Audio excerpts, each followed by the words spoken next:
What's good, everybody? It's TV Sound System, and I think, you know what, judging by the background, I think I'm just going to wrap up the year. It's beginning to look a lot like Christmas, and I'm in Still City behind the box. I'm going to say, shall I reach out to each and everybody who like, comment, share, subscribe on the thing, and we're wrapping it up, invited, shoes off, everything. I'm comfy right now, you know.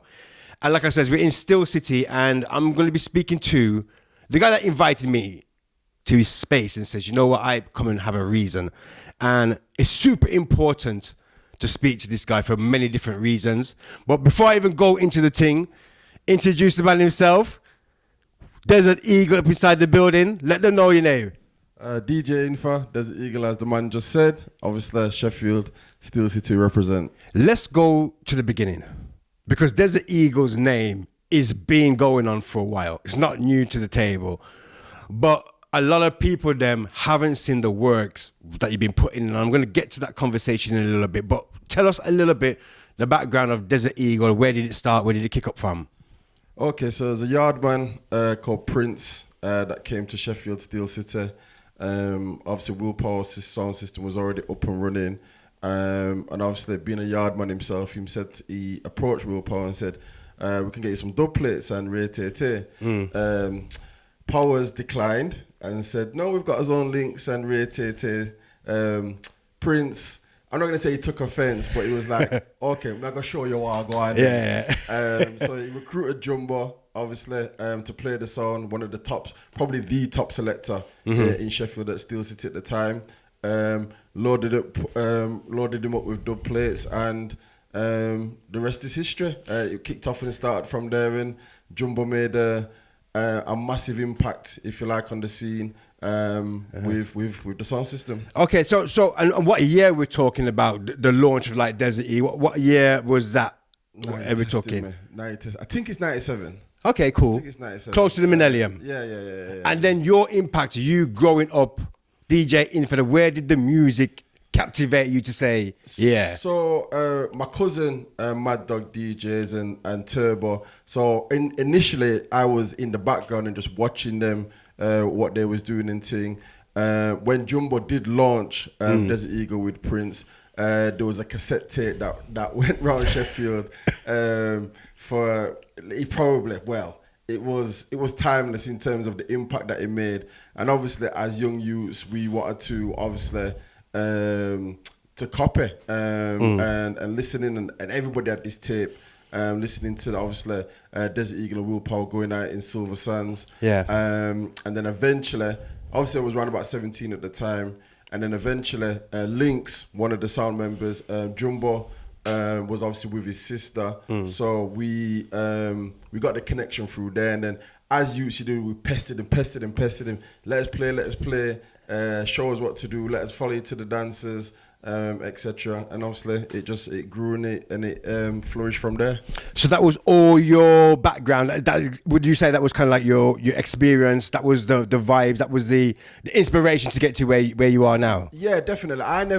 I'm not one of these youths that like was DJing from early, 10, 12. As a youth growing up, football, 24/7. Okay, cool. What's your team? So, let me guess, randomly. Cause I doubt it's Sheffield United. I'm guessing, let me think.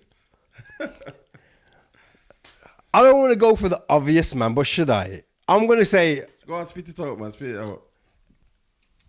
Something was said to me, it's one of the Manchesters. Yeah, it's Manchester United. Okay, cool. Okay, cool. Obviously, as a youth, I mean, football's still big in my life now because I coach the youths and stuff. But, okay.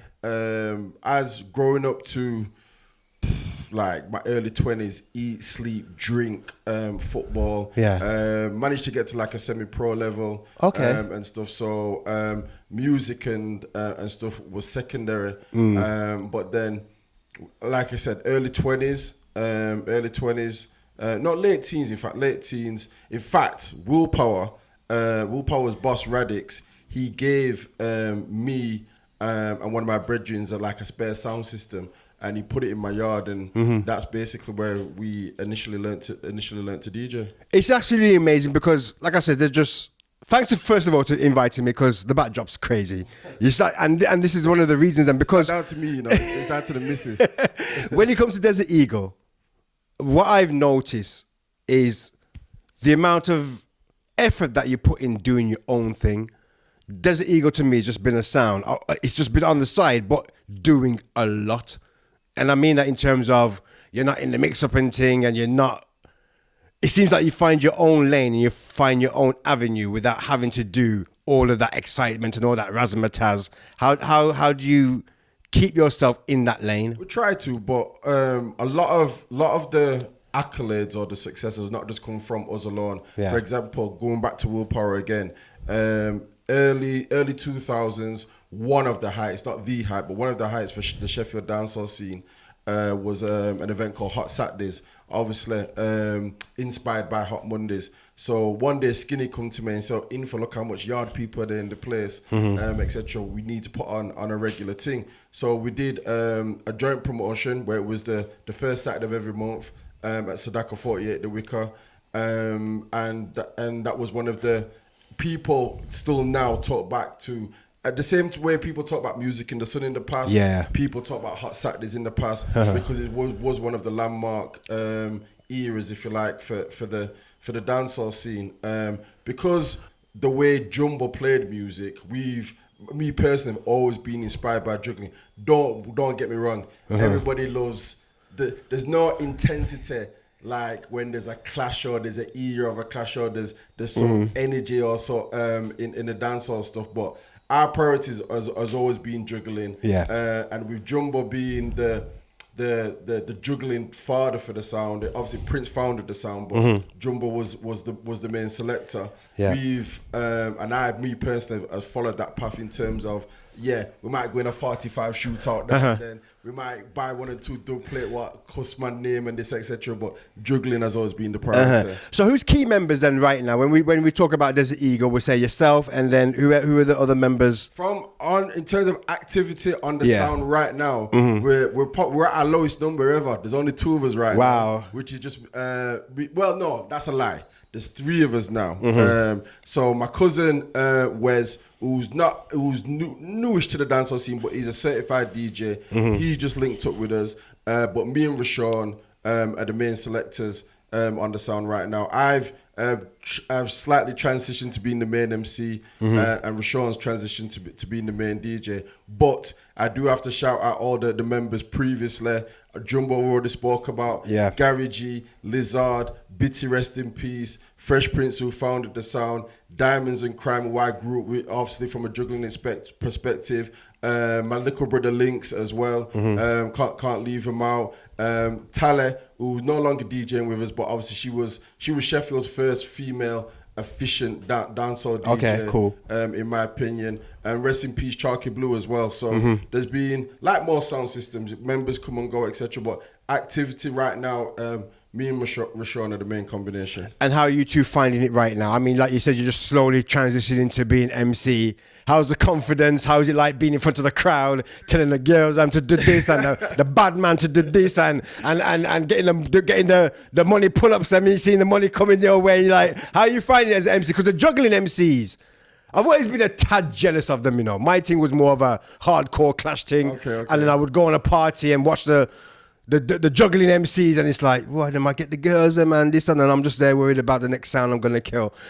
as a juggling MC, how are you finding it right now? No, I'm enjoying it. The main advantage that I've had is that I've from my years of DJing, because obviously I'm not no spring chicken. I'm in my 40s, and I was the main DJ. Obviously Turbo was before me, but I was the main DJ on Desert Eagle from probably my mid-20s or so, early 20s, mid-20s. And all that time, even though while I've not been the MC, I've had the privilege of I've seen the MCs on my sound and the MCs from around me as well. Again, the Sheffield MCs, CB, Benji Hype, Crime, Pepper, Diamonds, and even out of town selectors like Master J, Dio, obviously the greats like Killer Filler. So even though as just a DJ, you do study and pick up tips, etc. So from that perspective, I kind of had a head start, if you like. Because obviously I've picked up the the experience from the MCs, not just in my sound, but obviously around me as well. Okay, cool. Why is it that Sheffield sound systems seem to be so united? I think out of everywhere in the UK. Why is it that? But the reason why is because one, most of the top events that I see that's happening in Sheffield, it's Desert Eagle, Unitone, Willpower, Busy, Scorcher, and I don't really see anybody else. Vision exclusive as okay, well. cool, big them up as well. But there seems to be a very kind of nice vibes between you guys. It is and there's a lot of love there. There is. It's most of the time. I mean, but like any community or any environment, there's good and bad everywhere. Yeah. Willpower have not had any run-ins for years, to be fair. But us in Unitone have had crosswords before. There's a Vision have had crossword. Vision and Willpower, obviously they've had the clash recently. Me and Busy don't always see eye to eye. In fact, probably the only selector in Sheffield that's on the dancehall scene that I don't think's had any run-ins with anybody. It's probably Scorcher, but he's probably the baby of the group in terms of he's the youngest and stuff, etc. But we like, if you want to call it a music or dancehall family, like any family, sometimes people don't see eye to eye. Yeah. Some people have crosswords. Sometimes you do something what somebody don't approve of. Sometimes somebody else does something what you don't approve of. And ultimately, different personalities in it. Yeah. Sometimes it can make for the environment, the atmosphere. Because when we used to do the Instagram live on a Sunday, when time there was some pass or some selector says something in a dancer rate and we rate this and I'm here, this and me and that. You see the next Sunday when the live come on. So yeah, crazy. It's all good and fun. The one thing I will like about is big up We Love to Party Promotions, because even through the years we might have us ups and downs and he cusses him and that's let's go. 9 times out of 10 at the end of the year, New Year's Eve, everybody comes together under We Love to Party promotion. Yeah. And it's always unity.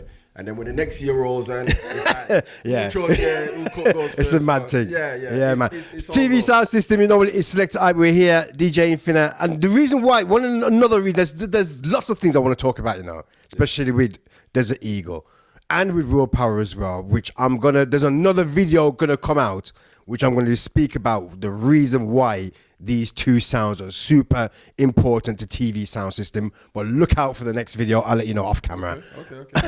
Let's talk about Still City Dancehall. Okay. The event. This event now. The festival. The festival. Okay, yeah. So I came over there for the first time. Yeah. I got the link. I saw the promo and that. And I'm not gonna lie. I didn't know what to expect. Yeah. I just thought, all right, cool. Run up there with the camera and see what's popping. I saw a lot of time and effort must have went into that. A lot of people then watched it and were like, right, we never knew that was going on. Outdoor festival thing, this, that, and the other, and blah, blah, blah. So I want to know, where did that whole start from and what is the vision for the future? But first of all, explain to the people who haven't seen, what is that all about? So it's an outdoor festival. I string up my sound system, invite a number of DJs, a number of stalls and stuff, etc. It's actually inspired, if I'm being totally honest, by Music in the Sun. Cool. Back in the day. So rest in peace, Austin Grant, who we lost recently, who was a pioneer and a legend for Sheffield, and obviously put on the legendary event. Music in the Sun, yeah. Now through lockdown, I went to London a lot, and saw lots of outdoor raves and outdoor parties and stuff, etc.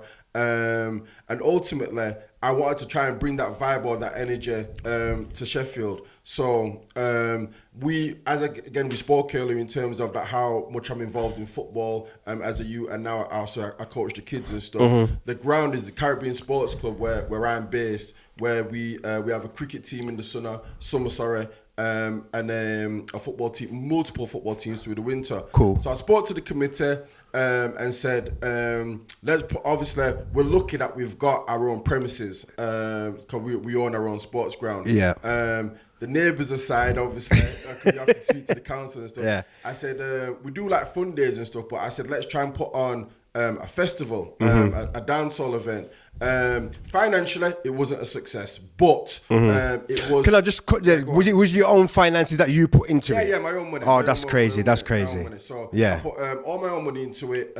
It did take a hit, but it was a learning curve in terms of how to format it going forward in terms of how much sound system to use, how much of the grass to use. Could we use a full 11 aside pitch, which is a decent space? Yeah. And then again, we're looking to obviously restructure it next year. We're looking to go again. Obviously speak to the council about the event license and stuff. It shouldn't be a problem. But this year we're going to move it to Jamaican Independence, which obviously will be the first weekend in August. So eventually the vision is obviously basically to have all the sound systems involved, people come down, jerk pans, jerk pans, kids running around, and then obviously when we get to that the evening when the lights start to dim, the real juggling goes. The stars and I gotta say, you know what, for somebody to go and invest their own money in and time and effort, one, you didn't have to.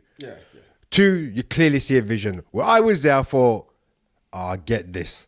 It makes sense. Because you can only get bigger.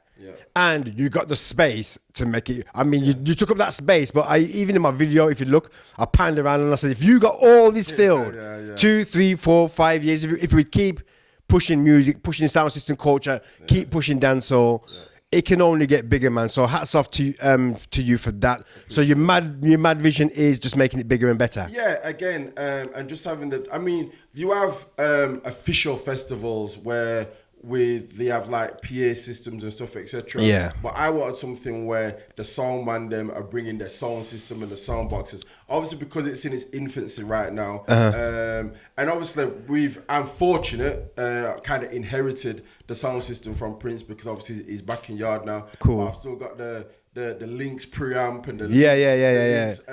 We're gonna put the pictures of them up on the screen. It sounds fire, man. It's nice. And all those things. So if you've got a sound system, and we was very fortunate that we've not got that we had Temple. It's rare that you get to use it and you get to string it up. Most venues, etc. They've already got the sound system in there. So I wanted to put an event where I could utilize the sound system. Obviously, it's big up Father Red's painted all the boxes, stuff, etc. We've got some of the kids to help him out, and obviously, and shout out to Kojak again from Willpower Sound System, who helped me string it up and work out the kids and stuff. And we was there till early in the morning as well. So big up Gizmo and Kojak. Without them, it would not have been possible. Seriously. Cool. I was because I was there and I met up with Kojak there, and he had a pleasant smile on his face, man. He was like, you know what, man's putting in the work still. I'm gonna come away from the sound system thing because this is behind the box. Okay. And we don't just talk about sound system. So I'm really glad that you was talking about the football thing and how you're working with the youth them right now. Can you give us just elaborate on what you're doing right now in terms of football and engaging with the youngsters? So we coach.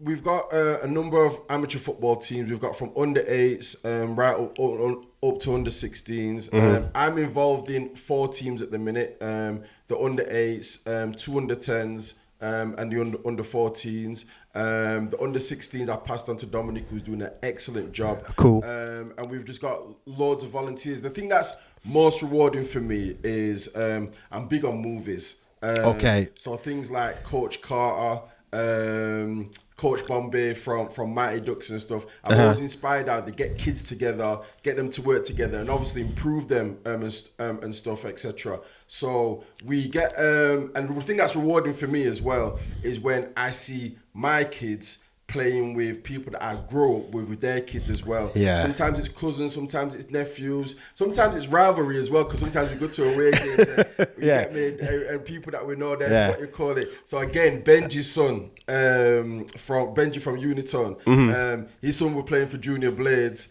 and my son was playing for Norfolk Park Rangers before we transferred to Caribbeans. And my son in that league, top goal scorer, gunned down everybody, beer goal. You see when they reach Benji's son, I'm saying to Benji, what are you feeding? He's the only you that stopped my youth from going down. And again, because obviously we've all grown up together. It's just nice to see the kids them what you call it bonding. Just getting together. Ultimately, the most important thing for me is that they grow up as colleagues and as friends and not as enemies. Yeah, man. Regardless of what postcode you live in, regardless of what area you're from, etc. And if they've got that connection where sometimes the case of they went to school together, but if they've got that bond in terms of we played football together, we're on the PlayStation together, I used to come around to your yard, etc. This, that, and the other. Hopefully, when they grow up as they get to young adults, they can still have respect for one another. That's absolutely super, man. Because like I says, when we're here on TV sound system, it's not always about the sound system, you know, it's all about what other men are doing, other inspiration you're doing, what you're doing for the younger generation. Because sometimes it's always about what would you tell the youngsters who wants to play sound. Not all the youngsters want to play sound, and not all sound man are just play sound. There's so many other different elements behind the thing. You said you're a big fan of films. Oh, yes. 100%. I'm not even going to pan around your yard right now because we don't show people things. But one of the times you're going to have to come to mine because you're kind of like, we're kind of on the same vibe, you know. But I'm more BMX, skateboard, graffiti, artwork and things. And I'm looking around and I was like, okay, I see certain things. But big film fan? Marvel or DC? Do you see when the weekend comes and my girl turns around and says to me, do you want pizza or Chinese? Sometimes I just say both. So I'm not picky. That ain't even like, you know. As you, and people that know me personally, as you would see me with bare putting Superman t-shirts and etc. When I drive around my car, every time I get a new car, whatever it is, Mercedes, BMW, the badge comes off and the Batman logo goes on straight away. So I always have a Batman logo on my car. But you cannot even negotiate what Marvel have done with their cinematic universe. It's unreal. But I love both. I'm a big movie fan. I'm a big comic book fan. Like when I print the kits, when the kids get the training kits for the football team, because they're not allowed to have their own names on the back. They've all got superheroes on the back. Okay, so cool. They've got Black Panther. The girls have either Supergirl or Black Widow, etc. Thor. etc. And before the game, we all put our hands in the middle, and most teams like shout the team name, like they'll shout Junior Blades or Middlewood. Okay, cool. We always shout Ibombe, which is obviously from Black Panther. So looking forward for Gladiators 2. I've watched it already. Oh my days! You fast with everything, you know. Christmas tree up, everything. You're just fast forward on the thing, man. How did you find the film? Give us an early rating. It was good. Obviously, it's rare that you get a sequel that's better than the original, but it is still a very good film. The guy that made it, obviously Ridley Scott, he's had a lot of misses recently. His last good film was probably The Martian, which is one of my favourite films. But yeah, it's good. I will give you a hot tip though for a film that a lot of people don't know about. They've not done any publicity on it and stuff. But Jury Number 2. I'm telling you, when that comes out on streaming, remember it, Jury Number 2, made by Clint Eastwood, and I can categorically say one of the best films I've seen in years. It's pretty incredible. It's been a while I've come out of the cinema and I've just been grinning so much. It was that good. So when it comes to, and that kind of like, I'm going to go back to Sheffield Festival, the Dancehall Festival. Yeah. One thing that I've seen about that, which kind of goes into the film thing, is the production. Making an effort to make something look like what it's supposed to look like. You know, there's various things. I don't want to go into certain things because I'm gonna make videos about it. But even in terms of events, when it comes to dancehall events or sound clashes, I don't think we're seeing the production.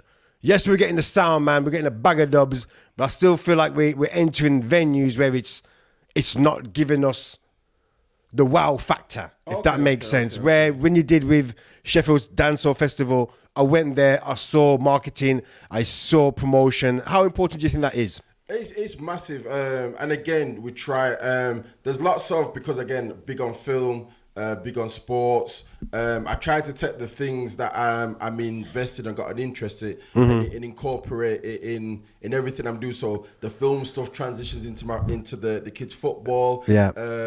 The shirts that me and Rashawn, where we've got squad numbers. Yeah. So mine's 23. Cool. Rashawn's is 10.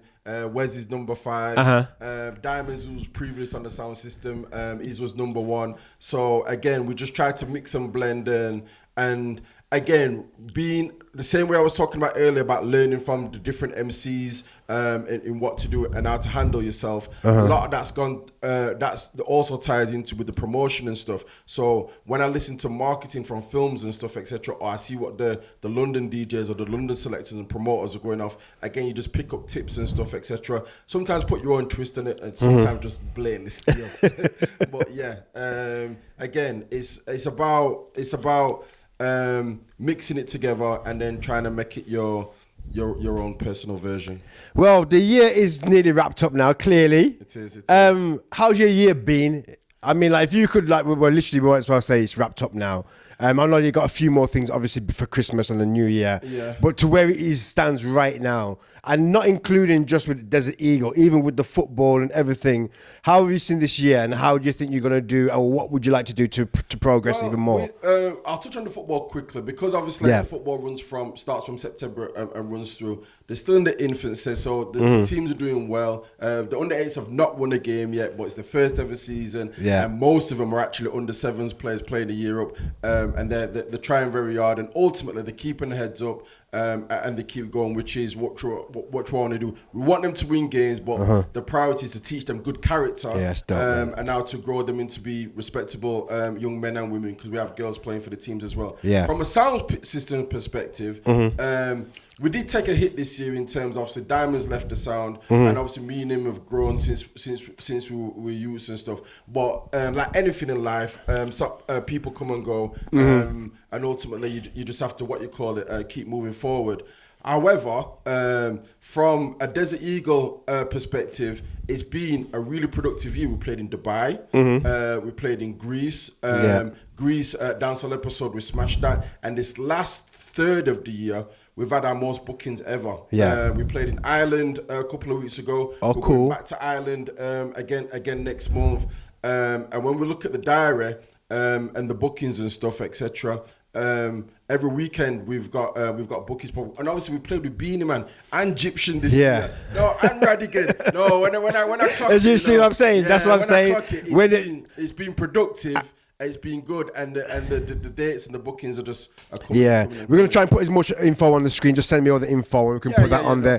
But that's the reason why we do this, because I could easily, and this is why I'm going into 2025 on a different level with TV sound system, because it's not just about a man coming on the platform, play some dubs, and I'm the best. It's behind the box, all the other things that are going on. When you actually sit back and just see what you've done for the year. Yeah. It's a madness. No, you know what I mean? And someone who said they did 55 million things and didn't really technically do anything. Man, I super appreciate what you do. And I super appreciate that you invited me up here. No problem. Christmas. No problem. Top 3 Christmas movies. Ooh. It's got to be Home Alone. It's got to be Home Alone 1 and 2 and then something else. Is Die Hard a Christmas movie?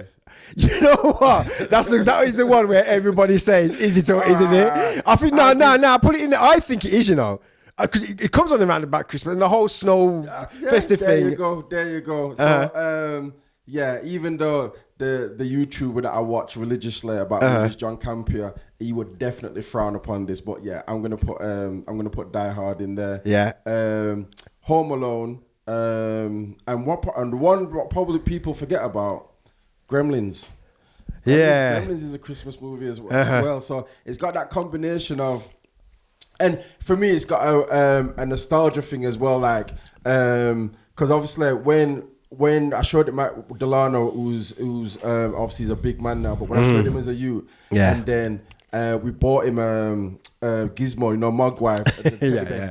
and it was like, don't get it wet, and stuff, etc. So the things that don't feed it after midnight, blah, blah, blah. So yeah, I'll throw Gremlins in there. Okay, cool. Well, people, there it is. It's a quick one. It's a nice one. I'm going to definitely catch up with you next year.